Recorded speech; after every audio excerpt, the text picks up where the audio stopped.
നമ്മളെ അടിപൊളി വെള്ളയപ്പം ഇവിടെ റെഡി ആയിട്ടുണ്ട്.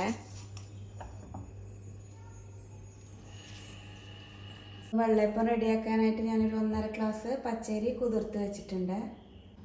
അടുത്തതായിട്ട് നമുക്ക് കുറച്ച് ഈസ്റ്റും പഞ്ചസാരയും ഒന്നും ചൂടുവെള്ളത്തിൽ മിക്സ് ചെയ്ത് വെക്കണം. അപ്പോൾ അതിനായിട്ട് ഒരു 1/4 ഗ്ലാസ് ചൂടുവെള്ളം എടുത്തിട്ടുണ്ട്.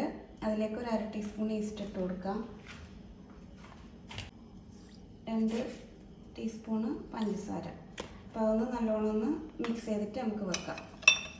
കുതിർത്ത പച്ചരി ഞാൻ മിക്സിയുടെ ജാറിലേക്ക് ഇട്ട് കൊടുത്തിട്ടുണ്ട്. അതിലേക്ക് ഒരു 1/2 ഗ്ലാസ് വെള്ളം ഒഴിച്ചിട്ട് നമുക്ക് നല്ലോണം ഒന്ന് അരച്ചെടുക്കാം. പച്ചരി നല്ലോണം അരച്ചിട്ട് ഞാനൊരു പാത്രത്തിലേക്ക് മാറ്റി വെച്ചിട്ടുണ്ട്. പിന്നെ നമുക്ക് മിക്സിയുടെ ജാറിലേക്ക് ഒരു 1/2 ഗ്ലാസ് ചോറ് എടുത്ത് വെച്ചിട്ടുണ്ട്. നമ്മൾ അരി അളന്ന അതേ ഗ്ലാസ്സിൽ തന്നെയാണ് ചോറ് എടുത്തിട്ടുള്ളത്. അത് മിക്സിയുടെ ജാറിലേക്ക് ഇട്ട് കൊടുക്കാം.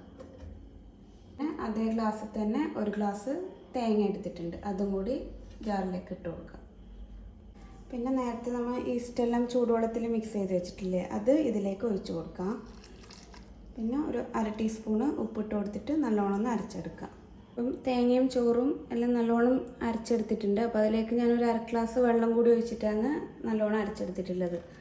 അപ്പം ഇതിലേക്ക് ആഡ് ചെയ്തിട്ട് ഒന്ന് നല്ലോണം മിക്സ് ചെയ്തെടുക്കാം.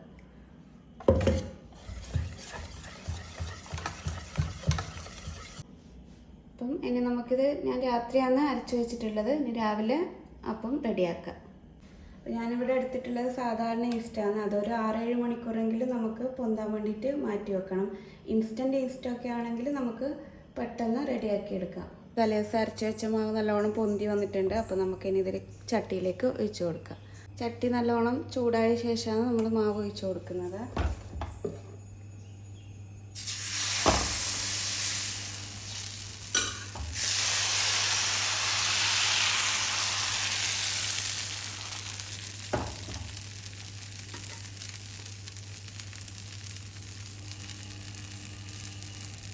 ഇനി നമുക്ക് ചെറിയ തീയിൽ മൂടി വെച്ചിട്ട് അപ്പം വേവിച്ചെടുക്കാം.